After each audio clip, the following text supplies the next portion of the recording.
Today's case takes us to Kalamazoo, Michigan, a vibrant city nestled in the heart of the Great Lakes region.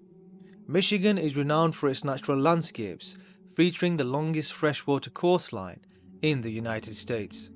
Beyond its scenic charm, Michigan's vibrant community comes alive through cultural gems like the National Cherry Festival, drawing visitors from far and wide. With a population of around 10 million, the state is a harmonious blend of breathtaking landscapes and a rich celebratory spirit. However, amid the picturesque setting, a dark and unsettling chapter unfolded with the tragic case of Todd and Linda Sturmer.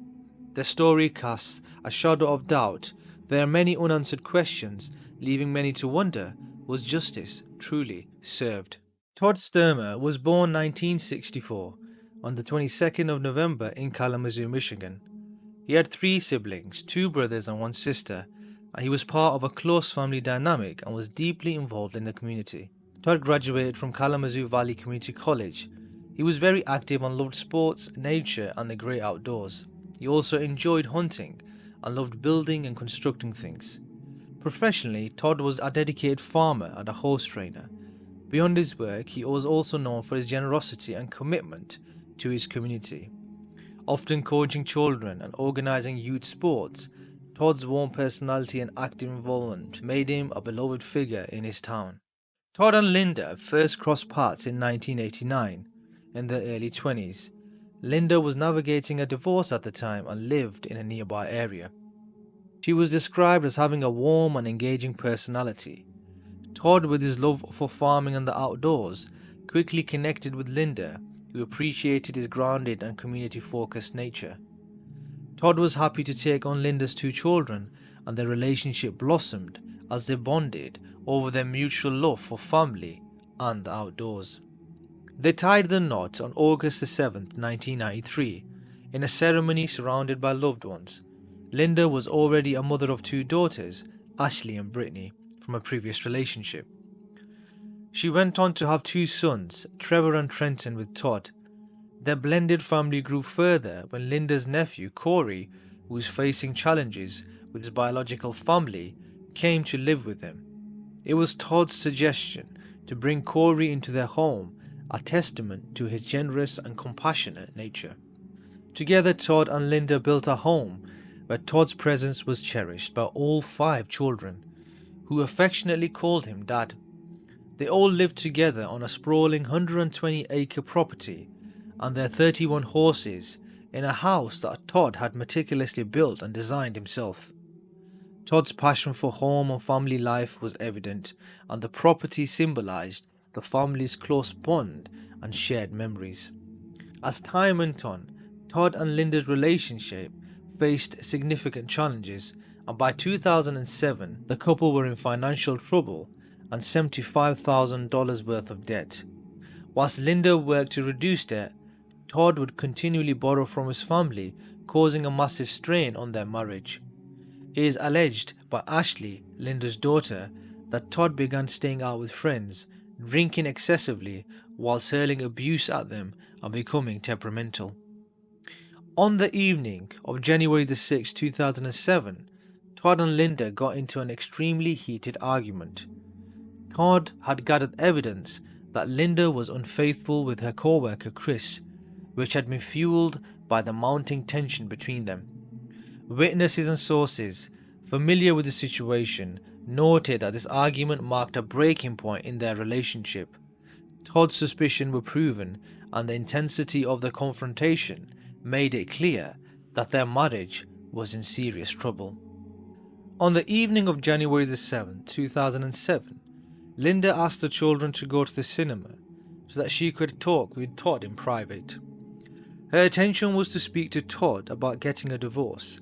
However, the conversation got heated and led to another explosive argument. Todd and Linda retreated to separate parts of the house to cool off. Linda claims that she was in the basement doing laundry while Todd was upstairs watching a hunting show. Suddenly she heard Todd let out a scream, a sound so alarming it froze her for a moment.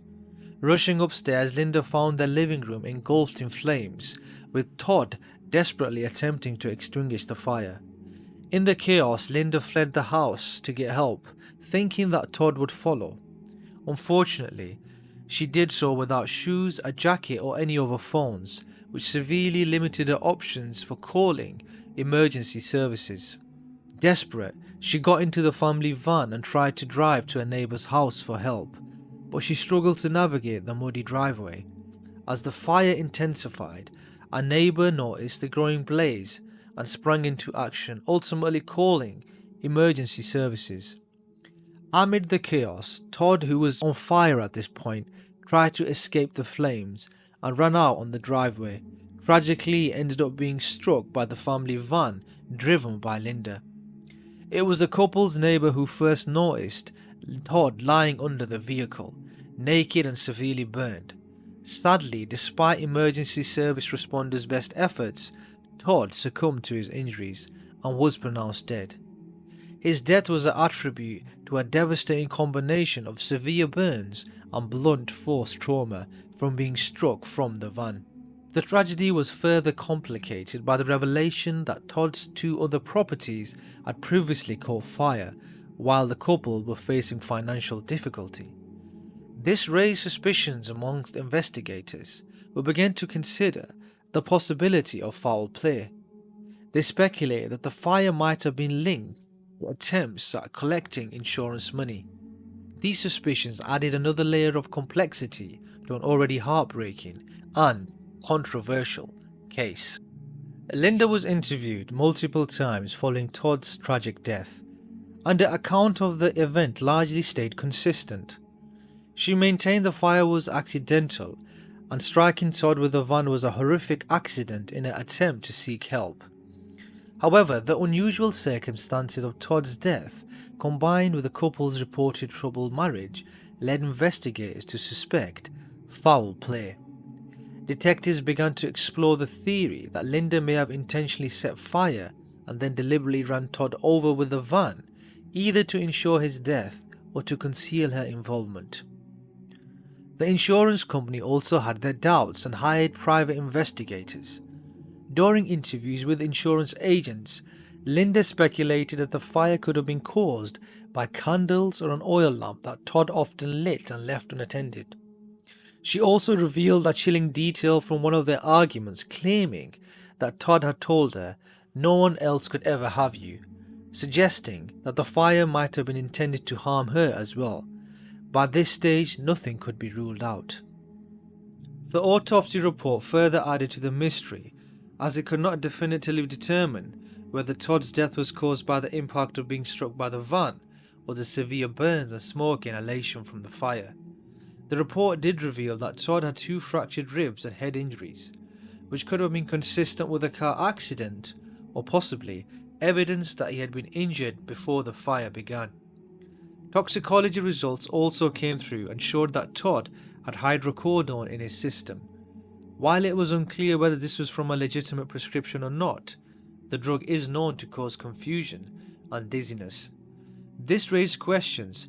Could Todd have accidentally started the fire himself due to impaired judgment, or had he been drugged to make him less responsive to the danger? These findings only fueled the uncertainty surrounding Todd's death. Was it a tragic accident stemming from Todd's own actions, or was it part of a deliberate and calculated plan? The unanswered questions left investigators and the community grappling for the truth. By 2029, the Van Buren County Prosecutor's Office believed they had gathered sufficient evidence to charge Linda Sturmer with a murder and arson in connection with Todd's death. Key pieces of evidence included witness statements from neighbours who reported seeing Linda's van move backward and forward, suggesting that she might have intentionally run over Todd, as she only needed to reverse. I did see the van moving. If not in the reverse position, forward after I stopped, she pulled back forward and parked it. I made the statement, "Where is Todd?" again, and she said, "Right there." And then it was like, just there he was. I just had, through the commotion, I'd never seen him. And he was.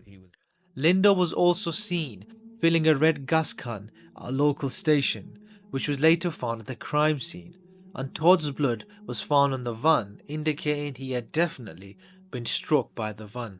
While Linda's daughters stood firmly by their mother's side, her sons grew increasingly suspicious. When they pressed Linda for answers about what had happened to their father, she avoided the topic, repeatedly stating that she did not want to talk about it. Adding to the doubts, Linda also altered her story, claiming she began seeing her co-worker Chris only after Todd's death. Chris contradicted this, confirming that the relationship had started before Todd passed away. These inconsistencies deepened her son's suspicion, leading them to believe that their mother may have played a role in their father's tragic death. When Todd's son Trevor and Trenton were interviewed, this is what they had to say.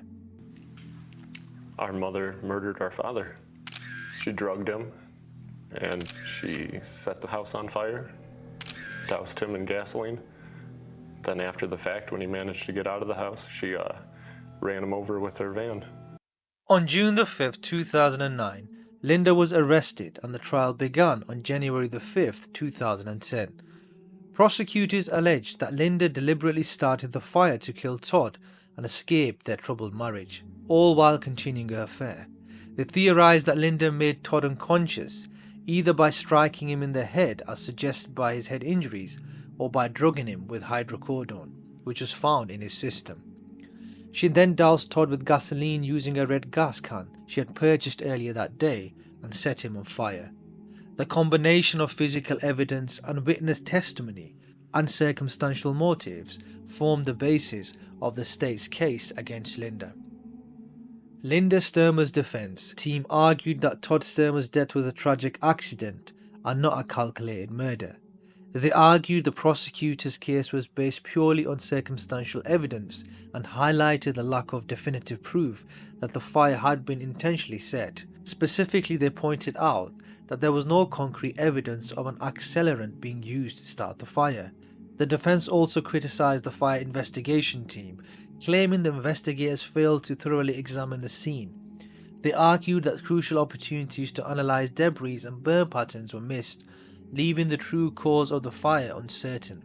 These shortcomings created significant doubt about the prosecution's narrative. Despite these arguments, Linda was found guilty and sentenced to life in prison without the possibility of parole. However, over the years her conviction came under scrutiny. Linda claimed that her defense attorney had failed to present critical evidence, such as testimony from fire experts, who could have challenged the prosecution's theory about how the fire began. This oversight became a focal point in her efforts to appeal her conviction and re-examine the case. Whilst in prison, Linda Sturmer dedicated herself to studying law, spending much of her time in the prison library. She was determined to find a way to overturn her conviction. Over the years, she had acquired significant legal knowledge, which she used to challenge her case. Once she felt confident in her understanding, she petitioned for a retrial, arguing that her original trial had been unfair. Her efforts paid off in December 2018 when a federal judge overturned Linda's conviction, citing an unfair trial and significant errors in the prosecution's case. The judge ruled that crucial evidence had been overlooked, particularly the lack of proof that gasoline had been used to set the fire, which had been central to the arson charge. Additionally, the judge ruled that the prosecution had misled the jury by falsely asserting that Linda had 2 mobile phones at the time of the incident, a claim which had not been proven. After nearly 9 years in prison, Linda was released on a £10,000 bond. As of now, Linda is free, but the Attorney General's office planned to retry the case. The final pre-retrial hearing had been scheduled for March the 7th, with jury selection being set to March the 26th next year. Although Linda's future remains uncertain, she remains close with her daughters, but is estranged from her sons, a painful divide that underscores the lasting impact of Todd's death. The rift between the siblings, once united in grief, has further deepened the tragedy, with the sisters and brothers no longer speaking to one another. The emotional toll has left Todd's family shattered, and his death has torn apart the very fabric of their relationships. Whilst many continue to strongly believe that Linda is guilty, her case serves as a poignant example of the complexities involved in a criminal case, particularly those deeply intertwined with domestic issues and emotional trauma. The uncertainty surrounding the case, along with the conflicting perspectives on Linda's actions, have made it a lasting source of controversy and pain. As time goes on, it is our hope that Todd's children and friends can eventually find harmony and peace, and that justice, in whatever form it may be, will ultimately be served for Todd and all those affected by the devastating tragedy.